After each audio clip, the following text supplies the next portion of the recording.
Good morning. Today is Tuesday, June 25th, 2024. God said to Shlomo, King Solomon, Shlomo HaMelech, Sha'al. God says, ask, Shlomo. Sha'al na. Ask for something. And etein lach. And I'll give it to you. It's an amazing question. And if God made that offer to you, ask. Ask for one thing, and I'll give it to you. What would you ask for? What is the most important thing in the world to you that you would want God to give you? It's a revealing question. It says something about each of us, what we would say. And the truth is, each of us should ask ourselves that question. And we should consider our answer. And then consider, am I living my life to try to lead in that direction, to reach that? Am I working towards that goal that I want more than anything else in the world? The Rav, Rabbi Yosef Soloveitchik, wrote that he learned the following from his mother, that the most important thing in life is to feel the presence of the Almighty and the gentle pressure of His hand upon my frail shoulders. The most important thing in life is to know with a certainty that we are not alone. And even if we can't rely on others, we can always rely on God. Now, we can work on reaching this goal in myriad ways, myriad places, and myriad times. But the one experience that expressly and overtly has this as its goal is prayer. So allow me to share with you some practical strategies. And what I'm going to share is partially based on a marvelous lecture that I heard from Rabbi Marc Penner, who is a friend and a colleague, and I consider him my teacher as well.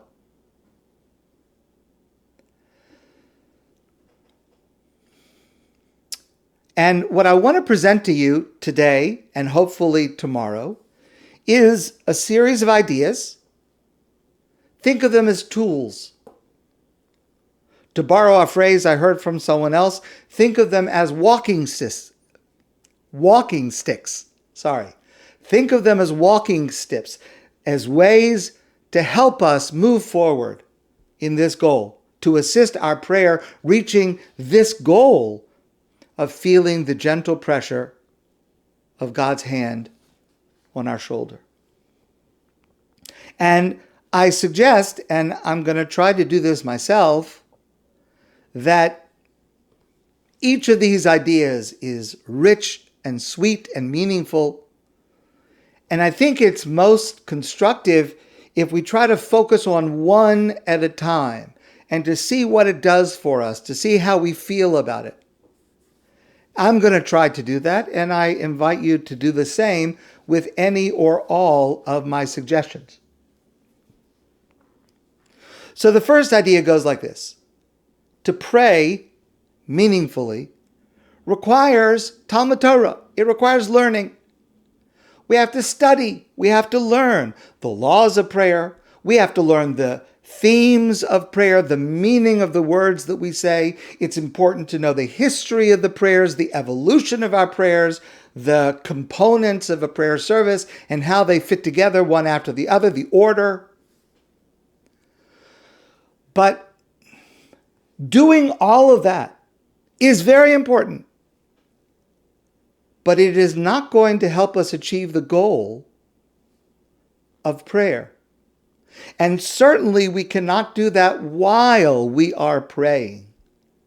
So these suggestions are suggestions in the moment to incorporate while we are praying. And those other areas of Torah study, they're very important. They will help lead us to this goal, but they will not reach it by themselves. And so here's the first suggestion. And this is perhaps the most radical and I think really the most transformative. When we pray, when you pray, when I pray, focus on the moment of encounter with God and not on the words. I know it may sound crazy, but here's the issue. If we look around today and if we see the shortcomings that so many of us have when it comes to prayer, we're not necessarily missing the understanding of the words. All too often what we are missing is the feeling of standing before God. And that is transformational if we can do that, even if it's one moment for each prayer service. Be grateful if even for one moment during the entire prayer service, one moment you have this feeling of standing directly in God's presence. A moment where I am standing directly before God. Because then you have achieved what prayer is supposed to do, what prayer is supposed to be, even without the words. Anything more is gravy. It's extra. In the Torah, we have several prayers that Moshe prayed. For example, Az Yashir Moshe, the song of praise that Moshe and the Jewish people sang after the glorious miracle of the splitting of the Red Sea. It is beautiful. It is poetic. We say it every day in our prayers. But in last week's Torah portion, the week before, at the end of Parshas Naso, I apologize. Last week's Torah portion, the end of Parshas Baloscha, we have another prayer of Moshe. His sister Miriam was sick. And his older sister, Miriam, who had saved his life as a baby, she was sick, and Moshe prayed for her. Vayitzak Moshe el Hashem, Moshe cried out to God, Lamor, with the following prayer, Kael na, Rafa na la. Kael na, merciful God, Rafa na la, please heal her. That's it. 5 words, Kael na, Rafa na la. 5 words is all you have to say to save your sister's life from illness? Yes, 5 words, because the number of words we say does not indicate the power of a prayer. The power of the prayer is indicated by just one word, Vayitzak. And Moshe cried out. It came from his being. It came from his heart.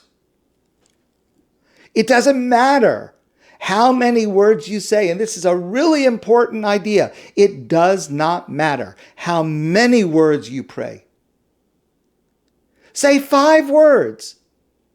And I mean this seriously. Come to shul for the whole service, whatever part you come, and say 5 words. But say them with intensity. Say them with your heart. Say them in a way that comes from the essence of your being. Just 5 words. But say it in the way Moshe said this prayer, Vayitzak, with the awareness of God's presence. That is a more powerful prayer than all the reading and turning pages we so often do. I realize this is a startling suggestion. I was startled when I heard it from Rabbi Penner. But also, it's such a relief because we can do this. Now, if our goal is to come to shul or to start a prayer service, morning service, whatever service it is, and to be able to pray the entire service with meaning and feeling, I'll just say for myself, it's not realistic. I'm not able to do that. Someone greater than me can, but I'm not able to. And if that would be my goal, it's very discouraging. Because here I am, I've lived many, many years, and I've prayed many, many prayers, and I still haven't reached that.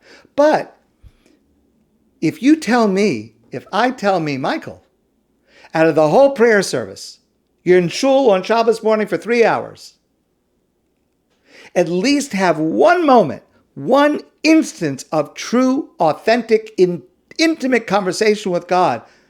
Yes, of course, more is better. Yes, there are certain obligations of prayer. Yes, that's all true. That's all very important. But if I can have even 5 words, then that means I had a meaningful and successful experience of prayer. And I can do that. But if I would focus on that, and if I could recognize my success in prayer based on that standard, it is at least realistic for me to try. Suggestion number 2. First, let's start at the right place. If you want to try to deepen your prayer, which moment to deepen? So, of course, you can take your pick, but if you're asking for a suggestion, the Amidah, the standing prayer. This is in the Talmud prayer par excellence. This is every other prayer leads up to this and then comes down from it. The best chance we have to feel, even for a moment, that we are standing directly, literally, directly before God is when we stand for the Shemona Esrei, the Amidah. So I have a suggestion to try to prepare for that moment of beginning the Amidah. And just before you start the words, just try to imagine the following scenario in your mind. Imagine that you're on an airplane and the airplane is on the runway, sitting on the runway. And it's pouring rain outside. But the plane starts to move, so it looks like the plane is going to take off. Maybe you're a little worried because it's raining so hard. It's a little slippery. Maybe the runway is slippery. You're a little worried. But the plane starts rolling faster and faster, and it starts to go up. And then you're in these thick clouds, and you can't see anything. And maybe you're a little bit more worried. Maybe there's a little bit of turbulence. It goes up and down. Maybe, what if there's another plane close by? You can't see anything out the window. And then there's the moment that you break through the clouds. And at that moment, you realize it's totally sunny. It's perfectly calm. It's completely clear. And you look down on the cloud below. That's prayer. That moment. That's the encounter with God.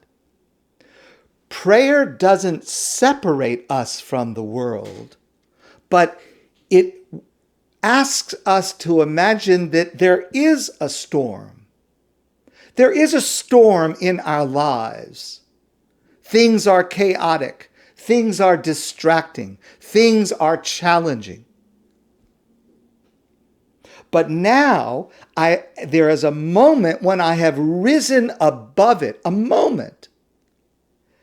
And now I am above it, in the clear, in the calm, talking directly to God. If you could start the Amidah like that, then the words almost don't matter. Almost. almost don't matter, because imagining that is prayer. Number 3, the final suggestion for today.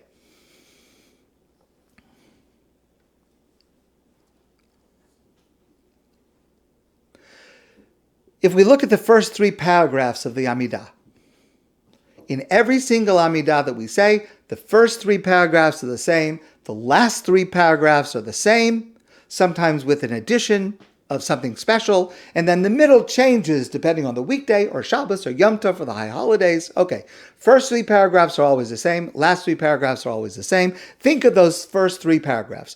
The purpose of those first 3 paragraphs is to allow us to express our connection to God. Who is this God to whom we're praying? What is God? And what these 3 paragraphs give us is 3 different routes, 3 different lanes in which to approach God. The 3rd paragraph, I'm going to go out of order. The 3rd paragraph, Ata Kadosh, you are holy. One way to relate to God is that God is the most holy, the most sanctified, the most exalted. That's, if we can realize that, if we can appreciate and absorb that, that's a way to connect with God. For most people, I think that's the most difficult. It's certainly the most abstract. The 2nd paragraph, Gvura, Ata Gibor Hashem, you are strong, you are Melech. Well, we can relate to God as strong, some of us. We can relate to God as all-powerful, Machaye Mesim, you have the power to bring the dead back to life. Matir Asurim, you have the power, God, to free those who are captives, and we say this every day, praising God for this. And implicit in our praise is that God should in fact do it for the rest of the hostages in Gaza. Some of us may be able to relate to God as all-powerful, almighty. Maybe some of us. But the first paragraph, we relate to God as our Father. And that's the most important. That's the reason it's first, because that is a relationship that hopefully all of us can positively relate to. That God is our Father, is our mother, our parent, our loving parent. When you approach your father or your mother, sometimes the answer is no. But that is still where we go with every need that we have. And so we begin the Amidah, the first paragraph, to remind ourselves, here's the suggestion. When you start talking, speak to God like your father, like your mother, like you're speaking to your mother and you're asking her for something, like you're speaking to your father and you're asking him for something. Many times I've quoted to you Rav Shlomo Zalman Auerbach, one of the great, great sages, teachers, role models, authorities in Jewish law of the previous generation. Rav Shlomo Zalman Auerbach lived in Yerushalayim. He was an absolute expert on every area of modern life, and people asked him questions all day, every day, about how to apply Jewish law to their unique situations, medical ethics, technology, any area. He was one of the greatest experts. Someone said to Rav Shlomo Zalman, he said, everybody comes to you and asks you their questions. Who do you go to? Who do you ask when you have a question? And he said, when I have a question, I talk to God. And that's what we should try to do, to talk to your father, to talk to your mother, to talk to God, to ask what you need for, to give thanks for what you have, and to praise for what you've received.